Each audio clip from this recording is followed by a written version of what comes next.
military medical staff instead of air hostesses, but at least they're out of Wuhan. French citizens are flown home from China. They'll spend 2 weeks of quarantine at this holiday resort. Among them, journalists who'd been reporting on the pandemic. Nobody expected this, right? So I saw the people, like, they were like, yeah, looking forward to leave Wuhan. They were scared, but not in panic. And of course, I mean, I guess that they were happy to land in France. That I saw people clapping their hands when the plane landed. That was a good sign that the people were happy to be here, not in Wuhan. This will be temporary home for the 100 or so Germans being flown out of Wuhan, a military barracks in the Rhineland.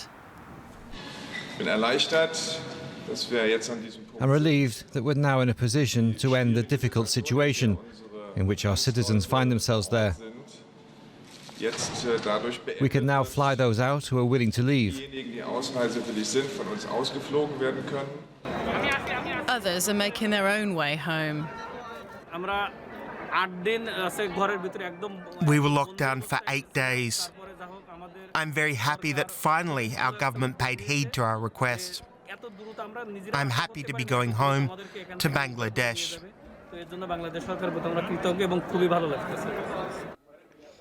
Most countries, like here in Algeria, are setting up medical checks at airports. It would seem a rational approach. So I hope that a calm, rational, scientific and objective attitude could be conducted to the development of this outbreak. So there's no need for unnecessary panic and no need for excessive measures. Yet what is excessive and what's enough? In China, officials direct the nation's manufacturing might towards providing for the pandemic. Liquid disinfectant, protective suits and gloves are being produced in huge quantities and at top speed. For more, let's bring in correspondent Simon Young, who is joining us here in the studio. And Simon, many countries, as we heard, evacuating their citizens from China and now Germany too. Tell us a little bit more about this effort. That's just, as you mentioned, this German military Airbus is on its way. It left Wuhan, the city at the centre of this outbreak, early this morning, German time, and it's been a little bit delayed. It was due to land for refuelling in Moscow, but that couldn't happen. The authorities didn't want it to land there. So that was done in Helsinki instead, but according to the latest information, it should be pretty much coming in to land pretty soon in Frankfurt. And of course, the question, really, the purpose of this exercise is to bring these people back, make sure they're out of danger. The German Health Minister, Jens Spahn, has been speaking today, and he said that none of these people have so far been recognised as having any symptoms. They don't believe there's any sick people on board, but this is a precautionary measure. And we can listen to a little bit more of what the Health Minister was saying earlier. In order to protect the evacuees themselves, their families and also the German population, it's important we ensure nobody is infected.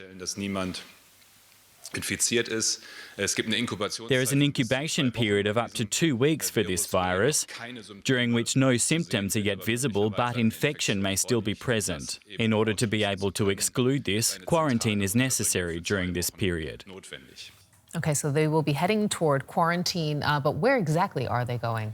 So this is a military base, Germersheim, about 100 kilometres from Frankfurt, and it's got buildings there, accommodation block set up. It's not previously been used, but it is set up for this. Obviously, being a military base, it'll be functional, but I think they're saying comfortable enough. There are 128 separate rooms there, and there's significance. There are 128 passengers, we're told, on this plane. most of them, about 100 of them, of German nationality, but the rest of their family members of different nationalities. So they'll be kept there for a couple of weeks, as the minister said, and they'll be divided into groups so that if there are any signs of infection, infection can be contained. And obviously, if that happens, then that group of people would have to stay in quarantine a bit longer. The containment of the infection is already an issue in Germany. There are some confirmed cases, aren't there? That's right. There are 7 confirmed cases so far, but it's not a widespread outbreak. All of these cases are connected with one company in Bavaria, a motor industry company which had a visit from a couple of its employees from China, and so they all sat around the table in a long meeting, and I think that's how this infection has spread in that particular case. Those people are obviously being looked after. The German government's overall approach is to say any suspected case must be reported. We want to be aware of what's going on, and if anything, we want to be over-cautious rather than under-cautious. That's their posture at this time. TW, Simon Young. Thank you, Simon.